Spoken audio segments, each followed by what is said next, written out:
자, 이제 어디로 가느냐? 4-44페이지 저 밑에 비교에 자기사체 있는데 이건 보지 마. 너무 지역적이다. 자, 밑에 3.3 자산의 평가 손익에 대한 세법의 처리. 자, 이거 조금 복잡다. 잘 따라가야 된다. 자, 자산의 평가 손익 도대체 뭘 얘기하는 거냐? 유형자산, 재평가하는 거, 그죠? 재고자산, 평가하는 걸, 그죠? 근데 요즘에는 그런 표현을 잘 안 쓰는데 과거에는 많이 썼어요. 보수주의, 회계는 보수주의에 입각해 있다 이런 표현을 과거에는 많이 썼다고. 요즘엔 그런 말 안 쓰시다. 그 보수주의에 입각해 있다라는 게 제일 대표적인 게 재고자산 평가 손실 계산하는 거. 평가 이익은 계산 안 하잖아. 그게 평가 손실. 그러니까 기분이 좋은 거는 인식하지 않거나 뒤로 미뤄서 인식하고 기분이 나쁜 거 적극적으로 바로 인식하는 거. 이런 거 과거의 회계에서는 보수주의에 입각해 있다 이런 표현을 했다고. 그리고 유형자산은 재평가 이익은 뒤로 밀어놓지. 재평가 손실은 적극적으로 인식하고. 그죠? 그럼 건설계약에서도 보면 손실이 예상되는 건설계약은 미래의 손실 예상분까지 미리 다 인식하잖아. 전액을 다. 그지? 또 어떤 게 있는데 금융자산. 금융자산은 평가 이익과 평가 손실 전부 다 뒤로 미루지. 기타 포괄손익 공제가 지치는 금융자산 얘기하는 거야. 그지? 다 미루지. 또 그거 세법에서 어떻게 할 거냐 이거야. 세법에서. 예전에 그 얘기했던 거 기억나요? 우리나라 사람들 주식에 가서 상한가 맞아. 상한가 맞으면 어찌 한다 했지? 친구들한테 전화한다 했지. 야 뭐여? 왜? 뭔 일인데? 뭐여? 산다니까. 뭐여? 그럼 친구들이 술 얻어먹으면서 야 근데 병호야 이유라도 알고 좀 얻어먹자. 무슨 일인데?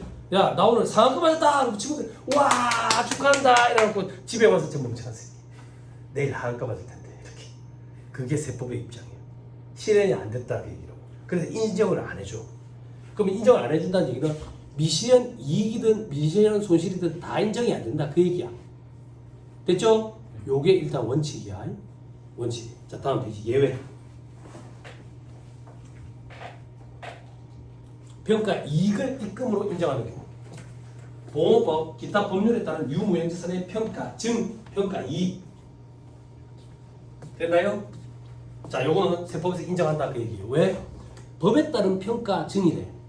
이걸 세법에서 부인해버리면 법끼리 충돌하게 되는 거야. 그래서 그걸 그냥 받아들여서 보험법, 기타 법률에 따른 유무형자산의 평가증은 인정을 해준다. 평가감은 인정이 안 돼.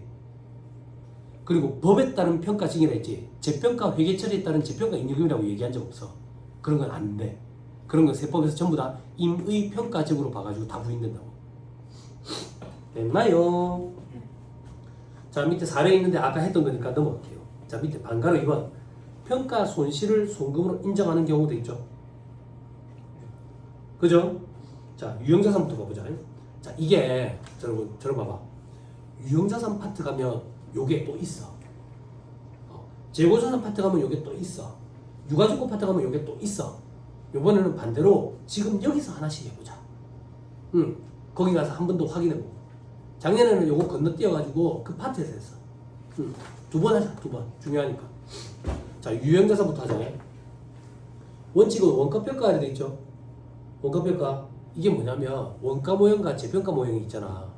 세법은 재평가 모형 이런 거 안 키워준다고. 그러니까 원가 모형만 된다 그 얘기야.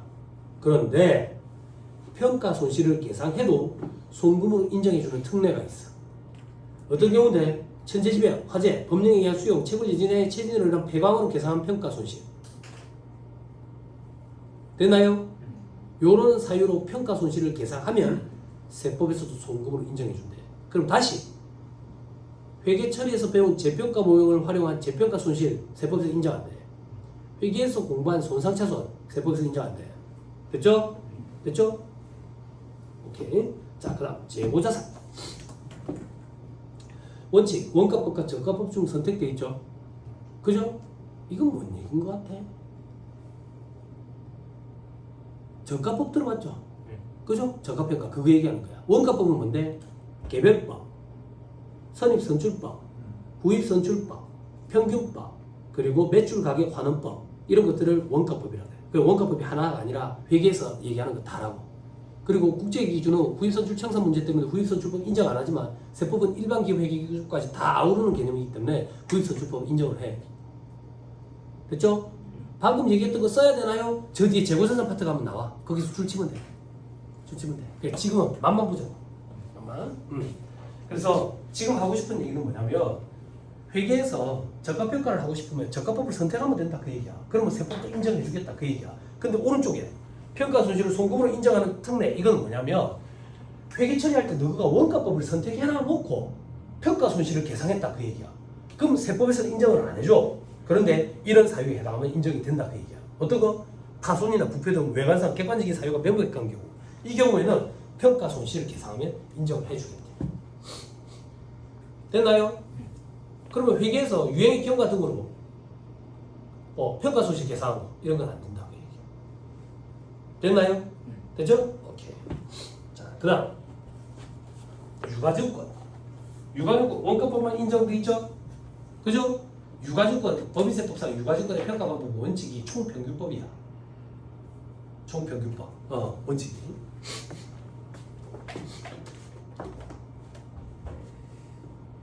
그래서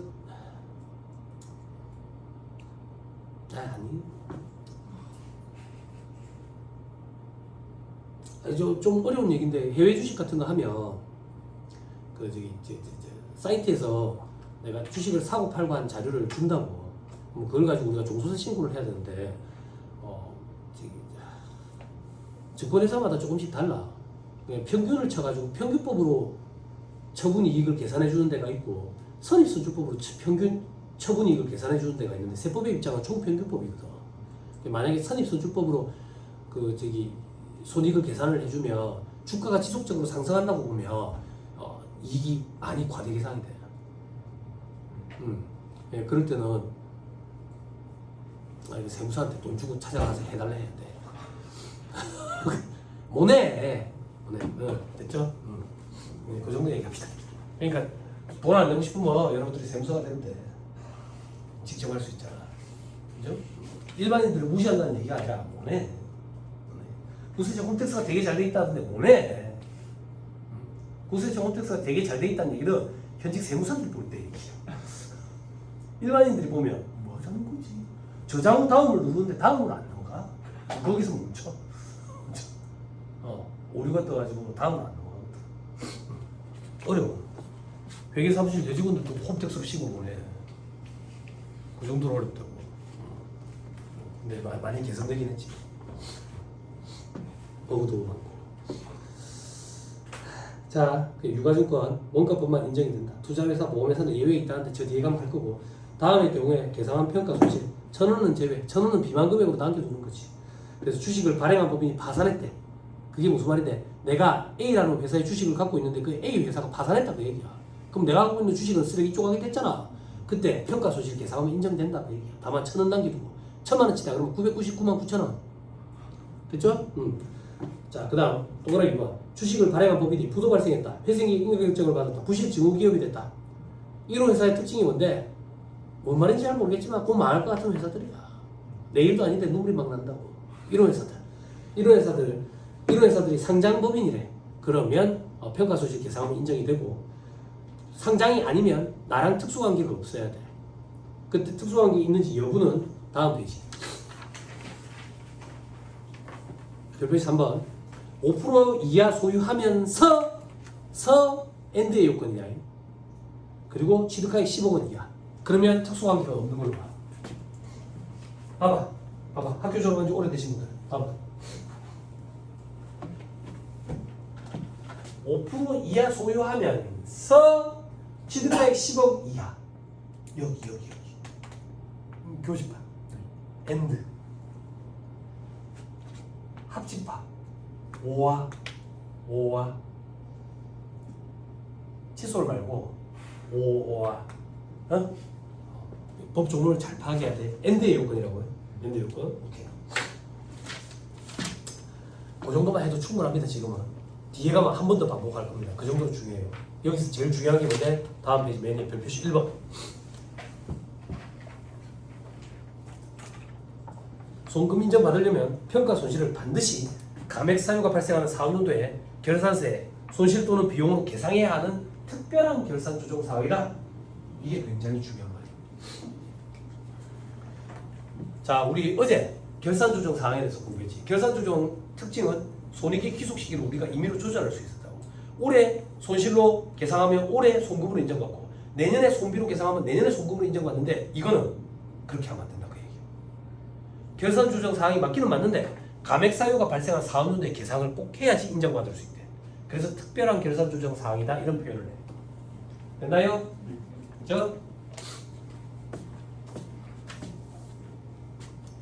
자 밑에 정리의 소액주주의 범위 지금 봅시다.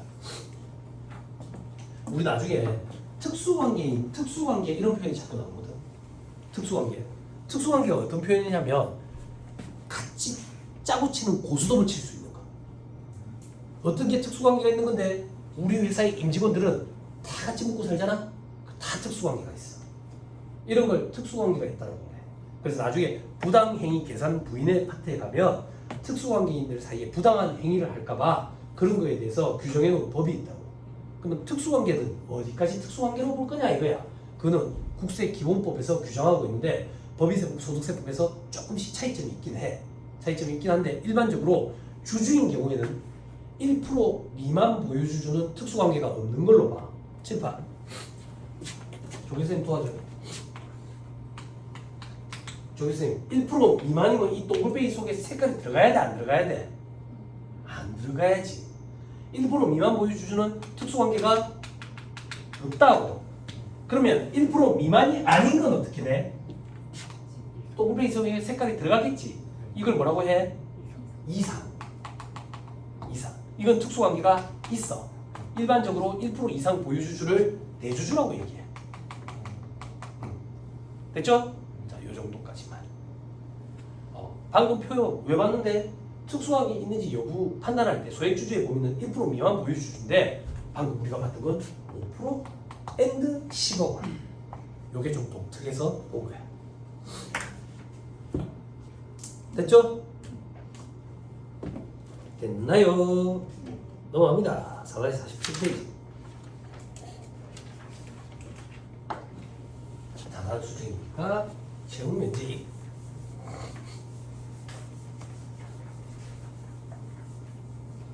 자산수중이 어디서 들어봤어요?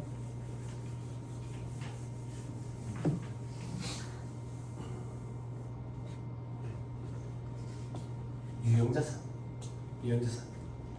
또 조금 얘기해볼까? 스트레스 밖으로 학원에서 돈 받고 여러분들한테 해줄 수 있는 건 스트레스. 그래야 정리를 할 거라고. 물론 정리도 내가 다 해주지만 공부라는 걸 좀 할 거 아니야.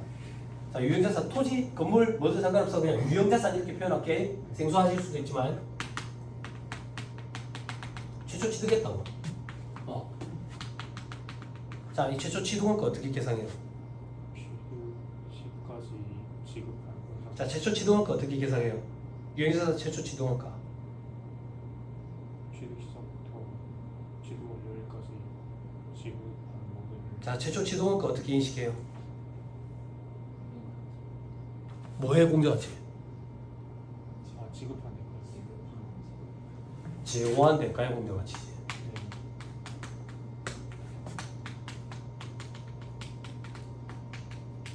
제공한 대가 일반적으로 돈이잖아. 네. 돈이 공정가치 제일 잘 측정할 수 있지. 네. 그래서 그걸로 인식하지. 차입원가 자본화 공부했죠? 네. 차입원가 자본화. 네. 이 유형자산 취득하는데 돈 빌려왔다고. 그럼 이자 비용이 발생하죠. 그죠? 돈이 나가죠. 그죠? 돈 요걸 합쳐가지고 유형자산 취득원가로 인식하죠. 차입원가 자본화 대상이 되는 자산은 제공한 대가의 공정가치를 인식하는 자산이라고. 그래서 금융자산은 차입원가 자본화할 수 없다고. 금융자산은 자체의 공정가치를 인식한다고. 제공한 대가의 공정가치를 인식하는 게 아니기 때문에. 그래서 이거는 자본화 대상이 안 되는 거야. 이런 걸 대학원에서 공부해야 돼. 대학원을 가본 적은 없지만. 내가 임제대에 내가 최초의 학생 출신 교수일 거야. 필요 없잖아. 강의만 잘하면 되는 거 아니야? 물론 연구하시는 분들이지. 그래서 사람들이 연구하고 있네 그러잖아. 연구하시는 분들이니까. 연구생. 연구 아니야. 연구생. 아니 중국에서 연구생, 연지호생 이렇게 얘기해. 연구생.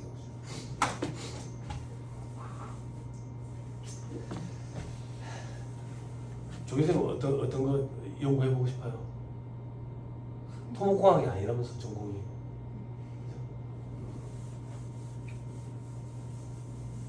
나중에 이제 미완료 소득에 대한 법인세에 대해서 이제 연구를 좀 해보는 거야. 자본주의 사회에서 위헌의 여지가 없느냐 이렇게. 네? 챗GPT랑 같이. 위드 챗GPT 이렇게. 제공한대 그걸 공정하지라고. 이게 유형자산 최초 취득원가야. 알았어? 너가 얘기한 거 있지? 그지? 사용 가능한 상태까지 발생된 모든 부대 비용을 가산한다 했지? 사용 가능한 상태에 이르기까지 비용 발생하는 거야. 돈이 나가고. 그래 가산하는 거야. 알았지? 네. 근데 금융부채는 최초 인식할 때 공정가치로 인식한다고. 어떻게? 이 시점에서 최초 발행 시점에서 봤을 때 미래 현금흐름을 현행 시장이자로 할인한 그 현재 가치를 공정가치로 하자라고 약속을 해버린 거야. 무슨 말인지 이해됐어요? 네. 됐어요? 그래서 그 금액대로 발행을 하고 사는 사람은 그 금액대로 취득할 거라고. 금융부채 사채를 발행한다. 금융자산 사채를 취득한다. 공정가치로 발행한다. 공정가치로 취득한다. 이걸 자꾸 힘들어하는데 왜 힘들어하는 이유를 모르겠어. 그래서 수험생들이 왜 힘들어하는지 가만 살펴보니까 얘들이 사채를 발행한다 이런 소리에 꽂혀 있구나. 이거 사채 증서야. 발행한다. 투자 취득한다 이렇게 생각하지 말고 이거 하나 물건이라고 생각해봐. 그리고 이 시장 바닥은 이 물건을 사고 팔고 하는 시장이야. 얘의 공정가치가 100원이면 어떤 빠꾸도 110원 주고 살 리가 없어. 어떤 빠꾸도 90원 주고 90원 받고 팔 리가 없다고. 얼마에 받고 팔 건데? 공정가치. 근데 이거는 파는 게 아니라 발행한다고 표현한대. 공정가치 발행하는 거지. 별거 없어. 자꾸 어렵다고 생각하니까 그런 거야. 어려운 건 세법이야. 재미있게. 재밌어. 응?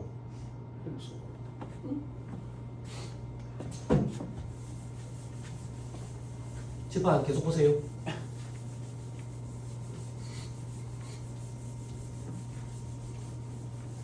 어느 순간 똑같을 거예요. 술이 진땀 취해도 원가 관리 얘기는 풀 수 있어요. 자다가 아침에 어머니가 깨웠어요. 재무 얘기 푸는 거예요. 그죠? 밥을 먹고 정신을 똑바로 차려야 세무 얘기를 풀 수 있어요. 세무 얘기. 세법학은 아무리 정신을 차려도 잘 안 풀려. 난이도로 따진 난이도. 원가 관리 얘기. 지하 1층, 여기 2층 재무회계, 6층 세무회계. 세법학은 63빌딩이 없어가지고 농담이야. 하면 또 돼요. 자, 유형자산 최초 시동원가는 제공한 대가의 공정가치야. 자, 내가 받은 게 뭔데? 땅을 받았어. 누구한테? 아버지한테. 아버지가 내보고 요즘에 얼굴이 다크서클 심하다고 힘드냐고 그러더니 땅 갖다가 쓰래. 땅 갖다 쓰래. 그러면 시동원가 얼마라고 잡아야 돼? 내가 아버지한테 제공한 그 마음만큼 잡아야지. 이 마음이 깨진다고 그래. 어떻게 인식해야 돼? 어쩔 수 없이 유형자산 자체의 공정가치로 인식하지. 그지? 그지? 그지? 그거 얘기하는 거야. 그게 자산 수증이기로. 그럼 당연해. 자산 수증이기야. 그지? 그러면 유형자산 최초 취득원가는 공정가치 회계에서 세법에서는 시가라고 얘기하겠지. 시가. 회계에서 공정가치의 정의가 뭐든요?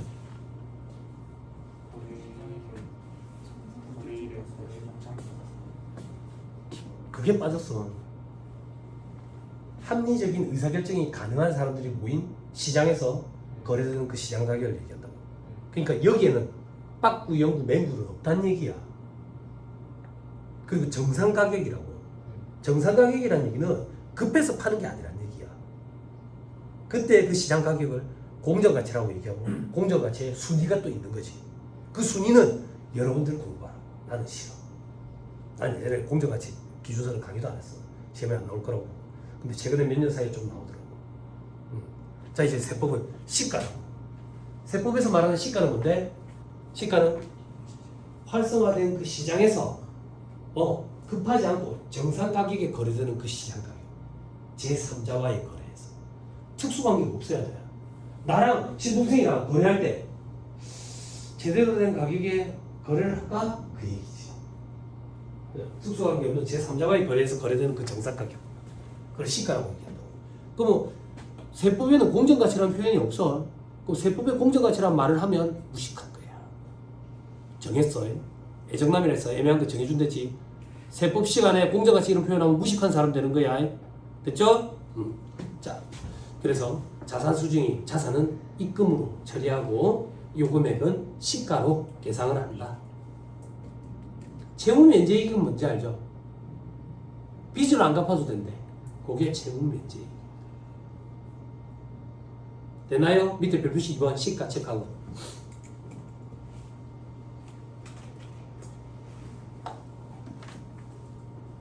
됐나요? 됐어요? 그럼 시험에 나오는 건 뭔데? 위에 박스 안에 오른쪽에 두 번째 2월 결손금 보전에 충당금의 이유 입금 불산이.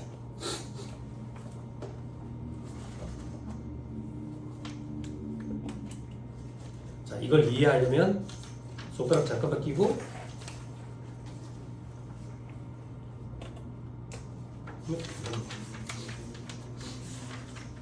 손가락 잠깐만 끼고 4-13페이지 와보세요. 4-13페이지.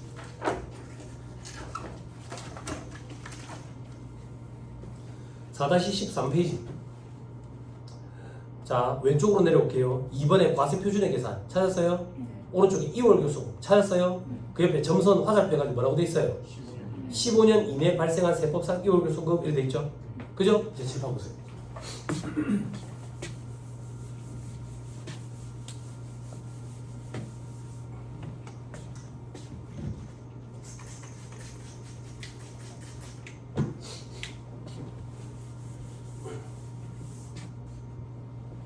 자, 우리 생각이라는 거 좀 해보잖아요. 하기 싫지만 생각하는 공부를 되게 싫잖아. 주입식이 좀 싫다. 생각하는 공부. 법인세를 가장 합리적으로 과세할 수 있는 방법은 법인 설립 등기, 법인이 태어난 거. 그때부터 나중에 자녀세습까지 확정되는 거, 없어질 때까지. 요때 벌어들이는 소득에 대해서 한 번 딱 세금을 매기는 게 가장 합리적인 방법일 거라고. 그치? 그런데 법인을 이렇게 운영하고 있던 도중에 플러스가 나는 해도 있을 거고 마이너스가 나는 해도 있을 거고 마이너스가 또 났다가 마이너스가 계속 났다가 플러스로 돌아선 해도 있을 거고 마이너스가 또 나니까 적어버렸을 거고. 그지? 가장 합리적인 방법은 플러스와 마이너스를 다 통산하는 거지, 손익을. 그래서 한 번에 과세하는 게 가장 합리적이라고. 그런데 우리는 세금 신고를 하기 하루 전날이 되면 중국으로 가는 배편을 하는 거다고. 도망간다고. 그래서 회계의 기본가치가 어쩌고저쩌고 기간별 보고 어쩌고저쩌고 이래서 사업연도를 1년을 초과하지 않는 범위 내에서 결정하도록 돼 있어서 1년씩 끊는 것이 1년씩. 그래서 1년씩 세금신고를 한다고. 플러스가 났을 때 세금을 냈어. 마이너스가 났을 때 세금을 안 냈어. 플러스가 났을 때 세금을 냈어. 마이너스가 났을 때 세금을 안 냈어. 그러면 형평세가 끝난다고. 왜? 가장 합리적인 방법은 마이너스를 플러스에서 퉁치는 통산 작업이 일어나야 되는데. 그죠? 그래서 이 결손금, 여기서 말하는 결손금은 세법상 결손금, 세법상 결손금이라는 게 이거 각사는 소득금액이 마이너스인 거, 이걸 통산을 해준다고. 이 결손금을 다음 연도로 넘겨서 퉁쳐줘. 이게 2월 결손금이야. 2월 결손금. 근데 놀부 계산이야. 어떻게 놀부 계산인데? 이때로부터 결손이 발생한 시점부터 15년 동안만 2월 공제를 해줘. 뭐야, 다 해줘야 되는 거 아니야? 그렇긴 해. 그래도 많이 해주는 거야. 과거에 2008년까지 발생됐던 결손금은 5년 동안 공제를 해줬어. 그 이후에 발생된 결손금은 10년 동안 공제해줬고 2020년에 개정이 일어나서 2020년부터 발생한 결손금은 15년 동안 2월 공제돼요. 그러니까 현재 지금 15년 동안 2월 공제되는 거예요. 무슨 말인지 이해했어요? 됐어요? 그러면 세무사님, 가정을 해볼게요. 2008년에 만약에 결손금이 발생했어요. 근데 다음 연도에 플러스로 안 돌아서고 계속 마이너스라 가지고 2009, 10, 11, 12, 13까지 계속 마이너스가 나가지고 이 결손금을 퉁치지 못했어요. 즉 2월 결손금 통산을 못했어요. 그러면 이건 어떻게 되는 건가요? 땡 날아가는 거지. 그럼 너무 불합리한 거 아닌가요? 그래서 청산소득에 대한 법인세 계산할 때 재를 통산해줘. 그래서 실무적으로는 2월 경과 기간이 다 지났음에도 불구하고 자본금과 적립금 조정명세서 가표에다가 관리를 해. 청산소득에 대한 법에서 계산할 때 공제하기 위해서. 됐어요? 됐어요? 다시 돌아오세요.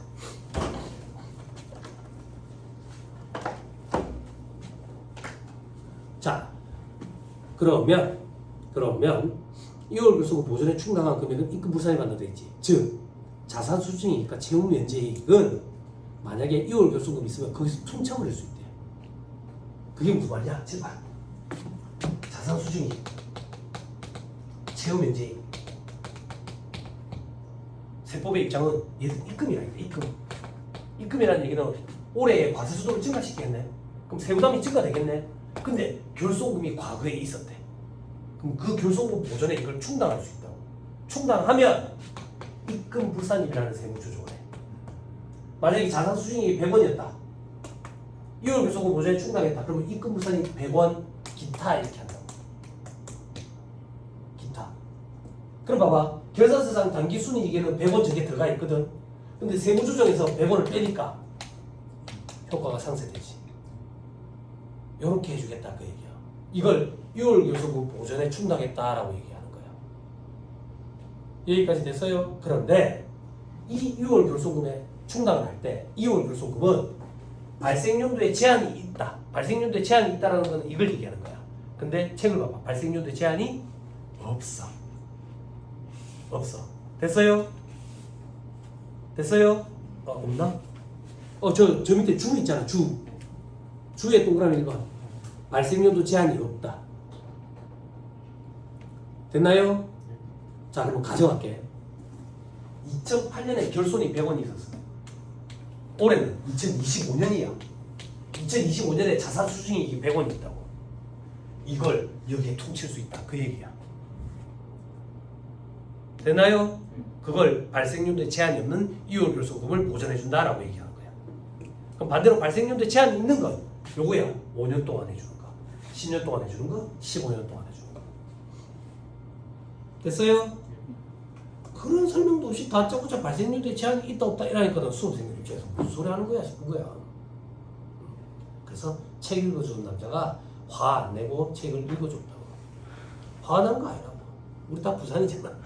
부산은 원래 다 목소리 이렇잖아. 그지? 화가 난 거야. 서울에서 지내서 이러면 안 돼. 군생활 할 때 경기도 포천에서 군생활 했는데 동기가 맨날 그랬어. 좀 여성스러운 애가 있었는데 동기가 병호야 너 왜 자꾸 나한테 화를 내냐. 청주 사람이었는데 화낸 거 아닌데. 화낸 거 아닌데 화내는 줄 알았다. 차라리 화를 내는 게 낫지. 됐어요. 됐지요. 자, 그리고 시험에 하나 나온 게 있어. 별표시 3번 봐봐. 위에 올라가서. 좀 지엽적인데 시험에 말문제 보기로 구성해. 다만 이시상과 충당금, 압축기장 충당금을 설정할 수 있는 국고 보조금 등은 결손 보전 시 입금 불산이 많은 자산 수증이 범위에서 제외한다. 됐죠? 이거 왜 그런데요? 왜 그런데요가 아니라 그렇게 하기로 약속을 했대. 그리고 우리 시험에 말문제 보기를 한번 구성했으니까 그냥 그러려니 하면 돼. 자산 수증이 있는데 이 국고 보조금이네. 국고 보조금. 그러면 2월 결손금 퉁치지를 못하는구나. 그 정도만. 계산 문제로 등장한 적은 말문제 보기.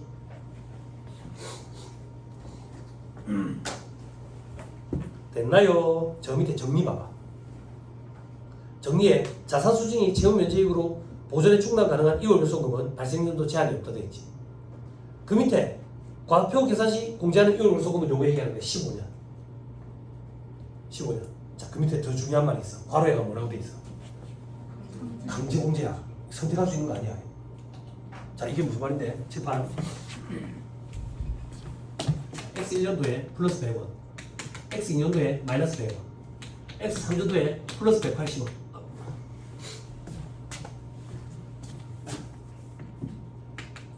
X4년도에 200원, X2년도에 마이너스 100원. 이걸 X3년도로 건너뛰고 X4년도에 빼는 거 이거 안 된다 그 얘기야.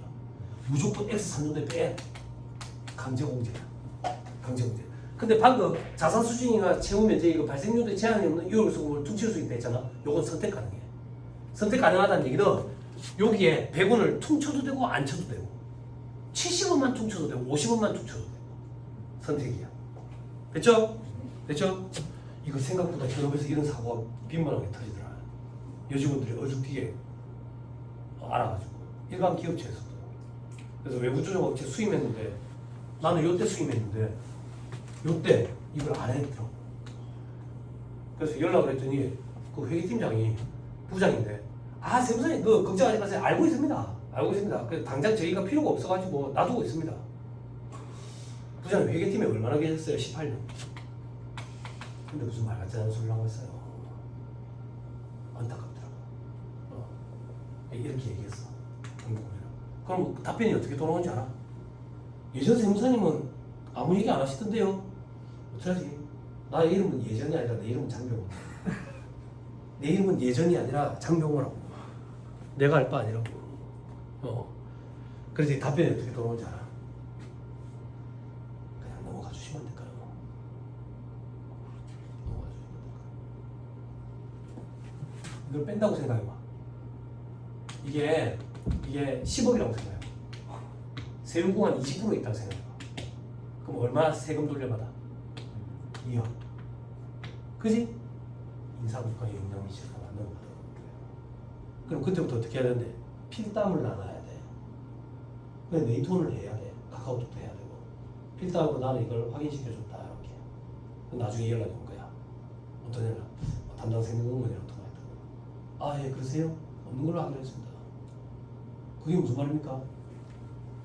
이거 다 빼달래. 세무조정께서. 회사에 엄청난 손실이지. 그런 사람을 데리고 있는 오너 입장에서는 참 안타깝지. 그지? 저는 모릅니다. 저는 용법 신고하는 거니까. 그리고 다음 연도에 나랑 계약이지. 그때 내가 알았지. 올바르게 해주는 걸 싫어하는구나. 그렇게 부산에 있는 큰 몇 개. 엉성화, 하나선 신화 정리, 부산 MCK 상원 저축은행 있는데.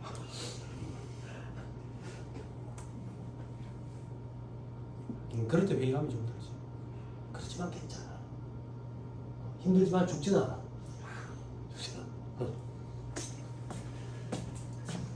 꼭 좋은 세무사가 되세요. 그죠? 좋은 세무사. 불쌍한 사람들 도와주고 그 얘기가 아니에요. 자선 사업까지 와. 그죠? 좋은 세무사는 제가 볼 땐 실력 있는 세무사가 제일 좋은 세무사예요. 어떻게 세법에 대해서 다 알겠어요? 여러분들 세무사시험 합격하면 세법에 대해서 다 알겠어요? 저도 세법에 대해서 다 몰라요. 세법에 대해서 다 저장되어 있는 걸 우리는 AI라고 그러죠. AI. 뭐지? 걔랑 바둑해가지고 이긴 거. 알파고죠. 알파고. 그죠? 세무사는 세법을 다 아는 사람을 세무사라고 하는 게 아니라 세법 조문을 읽고 해석할 수 있는 능력을 갖춘 사람을 세무사라고 해요. 근데 알파고는 해석이 안 돼요. 좋은 세무사가 되십시오. 그러려면 서울로 가야 되겠죠. 아무래도 난 돌아가세요. 서울로. 이곳은 나에게 신호타운이라. 관광가 어르신들 비둘기 이렇게 있을 거라. 송정해수욕장 과거처럼. 자, 넘어갑니다. 입금 부산의 효과. 요 그림을 봅시다. 각 사람도 소득금액 2월 교수 고과세 표준이라고 하죠. 23기에 마이너스죠. 24기에 플러스 20이에요. 23기에 마이너스 같은 걸 여기서 퉁친다고. 강제 공제예요. 그죠? 그럼 여러분 저를 보세요. 그러면 이제 결손금 2월 되는 거 얼마 남았어요? 150원 남았죠? 표 위에 바로 조문 읽읍시다. 2월 결손금 중 자산 수준이 채용 면적으로 충당된 금액은 소멸한다. 그게 그 표현이에요. 됐나요? 자, 오른쪽 그림 보세요. 그래서 24기에서 퉁치고 2월 된 결손금은 150원 남았어요. 자, 이게 25기예요. 25기에 당기순이익이 800원이래요. 근데 그 중에 자산 수준이 100원이 있었던 거야. 그럼 입금 불산이 100원 기타. 됐죠? 그러면 각 사람 소득금액 700원. 그 밑에서 우리 발생연도에 제한이 있는 2월 결손금 15년 동안 차감하지. 거기서 50원 차감하는 거지. 왜? 충당하고 나면 없어지니까. 그러면 이제 26kg 넘어가는 2월 결손금은 얼마 있어요? 없지. 다 충당했네. 됐나요? 그렇게 된다 그 얘기야. 자, 3.5 각종 환입액, 환급금의 처리 이렇게 돼 있죠. 그죠? 우리는 뭐 하고 있는데 지금 입금 항목에 어떤 것들이 있는지 공부하고 있어요. 자, 단기 전에 지출하면서 비용으로 잡았대. 회사가. 그랬는데 세법에서 그게 송금 인정이 됐었대. 근데 그걸 돌려받은 거야. 그럼 송금으로 인정받았던 걸 돌려받으니까 입금이야.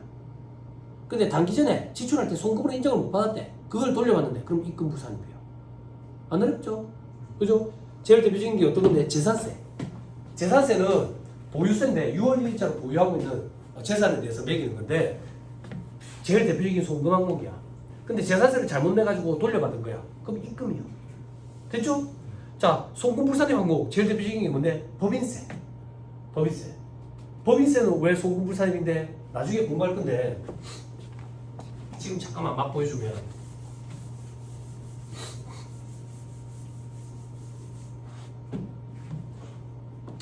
자, 법인세 계산은 입금해서 송금을 차감하잖아. 그래서 소득이 나오지. 이 소득 중에 일부를 떼서 국가에다가 낸다라는 개념이 법인세라고. 이걸 만약에 송금으로 인정해줘 버리면 송금으로 인정되니까 돌고 도는 순환 논리가 생겨요. 영으로 수립할 때까지 계속. 그렇지? 그래서 송금 불산입 항목으로 규정하고 있어. 법인세는. 그러니까 이 법인세를 회사가 만약에 비용 처리하면 송금 불산입하고 국가로 귀속됐으니까 기타 사유유출 처분한다고. 됐어요? 법인세는 낼 때 송금 불산입이었네. 과원합을 해가지고 돌려받았네. 그럼 입금 불산입. 그래 아구가 맞지. 됐죠? 어렵다고 거짓말 해보세요 조 교수님. 안 어렵죠? 표정이 왜 그래? 포기하면 안 돼. 예전에 성진우라는 가수가 있었어. 성진우라는 가수 나중에 찾아보세요. 조 교수님한테 노래 불러준다고. 포기하지 마. 눈 이렇게 떠가지고 한다고. 포기하지 마. 이렇게 생겼어. 포기하면 안 돼. 포기하면 안 돼. 그죠? 점심 먹었어요? 뭐 먹고 왔어요? 어? 메밀면? 메밀면 집에 정신을 놔두고만 안 돼. 정신도 같이 와 있어요. 녹는고 있으면 안 돼. 아까 자산 수준이 입금 불산입하는 게 자, 어디 몇 페이지? 바로 위에 바로 위에 입금 불산입 하는 거 있잖아요. 입금 불산입. 파란 글씨로 100을 입금 불산입. 100. 그거 발생해도 제한 없는 게 뭐 일종의 혜택 같은 거 같은데 응. 그거는 이때 안 하고 다음에 넘기는 건 아니에요. 선택이라니까. 아 그럼 이때 100을 굳이 안 하고 응. 100을 남기고 응. 그냥 자, 내가 극단적으로 할게. 이때 20만 했어. 20. 그래도 상관없어. 20만 해도 상관없다고. 선택이라니까. 아예 안 해도 상관없고. 그 50은 무조건 이때 해야 되고 자, 50은 무조건 해. 강제공제라고. 만약에 위에서 20을 했다면 저기 밑에서 차감할 수 있는 이율 요소 보면 조금 더 커질 수도 있겠지. 그지? 네. 무슨 말인지 이해되죠? 네. 선택 사항이냐 강제공제냐 그 차이야. 공제를 해도 되고 안 해도 되고 일부만 해도 되고 그게 선택이야. 강제공제는 무조건 공제해야 돼. 공제는 어떻게 하는데요? 한도가 있어. 80% 한도, 70% 한도 이런 게 있다고. 중소기업은 한도 없이 하고 나중에 되면 해.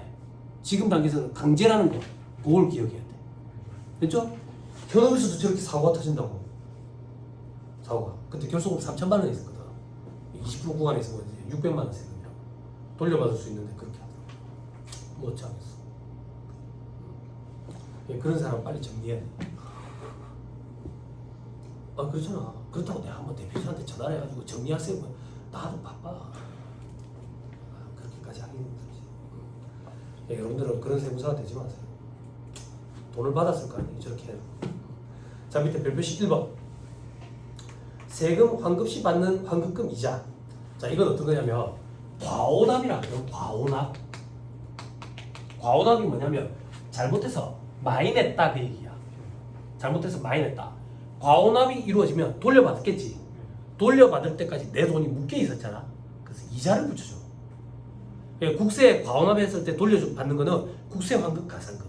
지방세는 지방세 환급 가산금 이렇게 표현한다고. 그럼 내 입장에서는 기분이 좋지. 순자산 증가했네. 그럼 무조건 다 입금이잖아. 순자산 증가세에 입각이 있으니까 입금이잖아. 근데 이 맨날 떼겠어.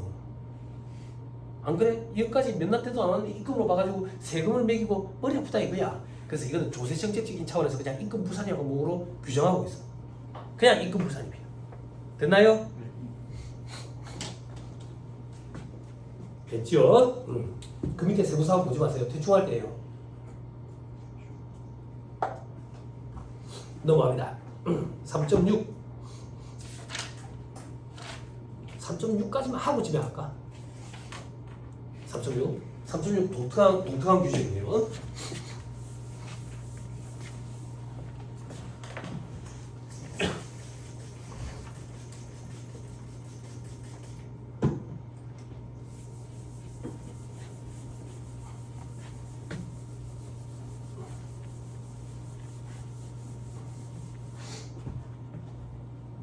자, 자산을 시가보다 저가로 매입한 경우 세법에 처리되어 있죠. 그죠? 원칙에 뭐라고 돼 있어요? 자, 잘 봐봐. 내가 법인이야. 법인. 영리법인이라고. 영리를 추구하는 거지. 그지? 장사하는데 영리 추구한다고 싸게 사왔대. 잘했다 이거야. 그럼 뭐가 문제인데? 비싸게 사온 게 문제지. 왜 비싸게 사왔는데? 둘이 특수관계가 있네? 짜고 치는 고스톱 아니야? 부당이 계산의 부인이라는 걸 적용하고 된다고. 그건 저 뒤에 가서 공부할 거야. 저 뒤에 가서. 그런데 싸게 사왔네. 장사하는 놈이 싸게 사왔어. 잘했지. 싸게 사와서 비싸게 팔면 잘했다고. 비싸게 사와서 싸게 팔았네. 부당의 계산 부인을 적용받을 수 있다고. 그런 걸 고가 매입, 저가 양도 이렇게 얘기한다고. 지금은 저가 매입이야. 장사하는 놈이 싸게 샀으니까 잘했다 이거야. 그런데 문제가 뭔데? 다음을 모두 충족하면 시가에서 매입가액 차감한 걸 입금으로 간주한대. 요건을 충족해야 돼. 유가증권을 특수관계에 있는 개인으로부터 시가보다 저가로 매입하면 문제가 생긴다 그 얘기야. 됐어요? 지금 봐.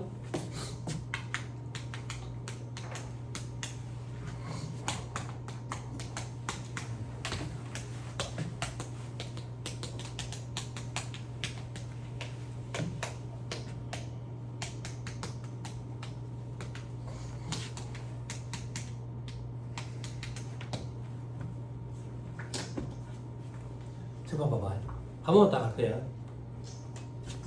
지금 우리가 특수관계에 있는 개인으로부터 유가증권을 저가로 매입하면 이런 문제가 생긴대. 가정을 할게. 어떤 가정? 개인이 아니라 법인이라고 가정. 법인이라고 가정할게. 그러면 A, B 달아줄까? 우리 A, B 답시다. A 법인 입장에서는 싸게 사왔지. 장사하는 놈이 싸게 샀네. 잘했네. B 법인 입장 봐봐. 싸게 팔았지. 저가량도 싸게 팔았다고? 네 바보야? 아니 도둑놈이더라. 어떻게 도둑놈인데? 둘이 특수관계가 있네. 저거 둘 사이에 일어나는 거래로 인한 세부담을 감추기 위해서 일부러 싸게 판 거야. 그런 경우에 너그 둘 사이에 짜고 치는 고수도 부당행위라고 표현해. 부당한 행위로 인한 계산금액, 너그 둘 사이의 그 거래 금액을 부인하겠다. 이게 부당행위 계산의 부인이다 이렇게 얘기해. 너그 둘 사이에 짜고 치는 고스톱에 의한 거래를 부인하는 게 아니야. 거래의 사법상 법률 효과가 없어지는 건 아니고 너그 둘 사이의 거래 금액 그거를 인정을 안 하고 계산을 다시 해보겠다. 어떤 금액으로? 시가로.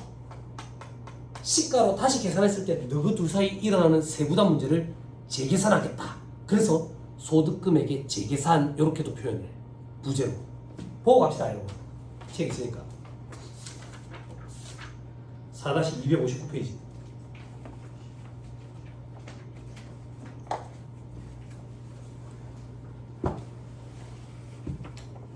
찾았어요? 부당의 계산 부인, 특수관계에 거래해야 되고 조세부담 부담 감소 목적이어야 돼. 됐죠? 됐죠? 그 효과 봐봐. 소득금액만 재계산하지 거래의 사업상 법률 효과가 부인되는 거 아니야. 그 거래를 부인시키는 건 아니야. 계산만 다시 해. 계산만 다시 해가지고 너 그 소득금액이 얼마인지 다시 계산을 해서 세부담을 지우겠다 그 얘기라고. 됐어요? 됐나요? 다음 페이지. 박스 2번에 조세의 부담을 부당하게 감소시키는 것으로 인정되는 경우에는 동그라미 1번 유형 옆에 조교 선생님 괄호에서 뭐라고 돼 있어요? 예시 규정이야. 그럼 여기에 든 건 예라고. 이거랑 성격상 동일하면 똑같이 적용하는 거야. 뭘 보고 예시 규정이라는 걸 파악합니까? 4-261페이지 맨 위에 괄호 4번 기타에 동그라미 6번 기타 위에 준하는 행위 또는 계산 그 외에 법인이 이익을 부여하였다고 인정되는 것이 있을 경우 똑같이 적용하겠다. 됐어요? 자 왼쪽 페이지 다시 돌아와서 괄호 1번 제목 읽어주세요. 고가 매입 전화용도 됐죠? 자 이제 책을 보세요. 자 여기로 돌아오세요. 고가 매입 저가 양도 저가 양도 이 유가 조건의 시가가 얼마인데? 시가 10억이야. 10억. 근데 너가 거래를 얼마 했는데? 거래가 4억. 그러면 네가 4억에 거래했지만 10억에 거래했을 때 네 소득 금액을 다시 계산해 보겠다 이거야. 그죠? 그래서 불이익을 준 거야. 됐나요? 여기까지 됐어요? 됐죠? 자, 우리 공부 영역으로 다시 돌아갑니다. 우리가 공부하고 있는 영역은 여기야. 개인이라고.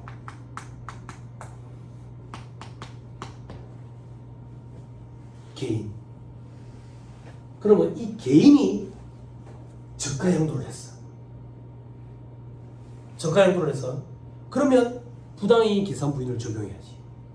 소득세법상. 개인이니까. 소득세법에는 그럼 부당이익 계산 부인이라는 규정이 있나? 있어요. 있어요. 뭘 팔았는데? 유가증권. 그럼 유가증권 팔았을 때 세금은 양도소득세.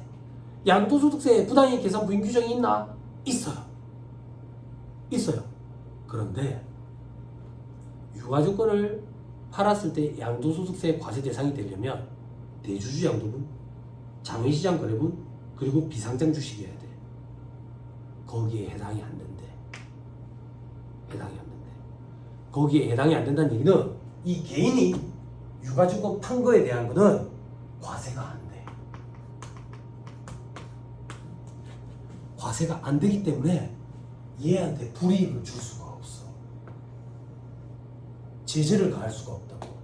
그래서 얘한테 제재를 가하는 거야. 제재를. 어떻게 제재를 가하는데 얘 입장에서 매입가액은 4억이잖아. 그지? 그런데 시가와 거래가액 차이를 더한대. 시가는 얼만데? 10억. 거래가액은 얼만데? 4억. 차이는 얼만데? 6억. 6억을 여기다 더한대. 어떻게? 입금 산입이라는 세무조정. 그럼 10억이 되네. 뭐가? 유가증권이. 그래서 6억 입금 산입은 유가증권이라는 자산을 증가시켜야 되니까 유보고 이렇게 되는 거야. 됐어요? 특수강에 있는 개인으로부터 유가증권을 시가보다 저가로 매입하면 부당이익 계산 부인을 적용하려면 저가에 양도한 얘한테 제재를 가해야 되는데 얘가 유가증권 양도한 거에 대해서는 과세 대상이 아니기 때문에 제재를 못 가하는 거야.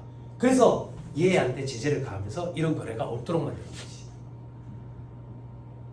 됐죠? 암기해. 다시. 특수관계 있는 개인으로부터 유가증권이어야 돼. 다른 것도 안 돼. 유가증권 시가보다 저가로 매입한 경우에는 시가와 매입가액과의 차액을 입금산이 유보한다. 그러면 결국 내가 취득한 유가증권의 시가는 유가증권의 세법상 가액은 시가로 바뀌는 거지. 됐나요? 시험에 나옵니다. 시험에 껌이죠. 어렵다고 거짓말해봐. 안 어렵지? 그래서 요즘에 트렌드가 싹 바뀌었어. 몇 년 사이에. 어떻게 바뀌었는데? 다음 연도를 물어봐. 다음 연도를 왜 물어보는데? 얘가 이걸 다음 연도에 팔아. 그러면 입금 불산이 마이너스 유보 6억으로 추인되겠지. 그거 물어봐. 그래서 다음 연도를 물어봐. 그래서 작년에 이런 거래가 있었다라고 얘기하고 올해 세무조정을 하시오 이런다. 그러면 왜? 표정이 왜 그래? 그럼 어려워? 안 그래? 또 그구나. 그래. 반대 세무조정하면 되는데 추인시키면 되는데, 그렇지? 그래서 반만 팔았다 해. 또 반만. 왜? 그럼 반을 곱하면 돼. 2분의 1 곱하면 된다고. 됐죠? 그래서 요즘 트렌드는 지금까지 얘기한 게 보기 한 개야. 껌이기 때문에. 하여 밑에 비교 너무 구석지지만 한번 읽어줄게. 감자 목적으로 특수관계 있는 개인으로부터 자기 주식을 저가로 매입하는 경우에 그거는 이런 불이익을 안 주겠다. 회사가 망할 판이거든. 그래, 감자를 할 거야. 특수관계 있는 개인이 누군데 대표이사, 등기사들, 등기사들, 그런 사람들로부터 자기 주식을 저가로 매입하는 경우에는 요거는 안 하겠다. 너무 구석지지만 요거 얘기도 좀 했어요. 자, 요 정도 하죠. 요 정도 하고 3-7의 동업경 과세 특례부터는 다음 시간에 하는 거 보시죠. 그죠? 그래도 생각보다 적게 했죠. 그죠? 다음 주도 생각보다 좀 적게 합시다. 강의 듣느라 고생 많았습니다. 수고하셨습니다. 네.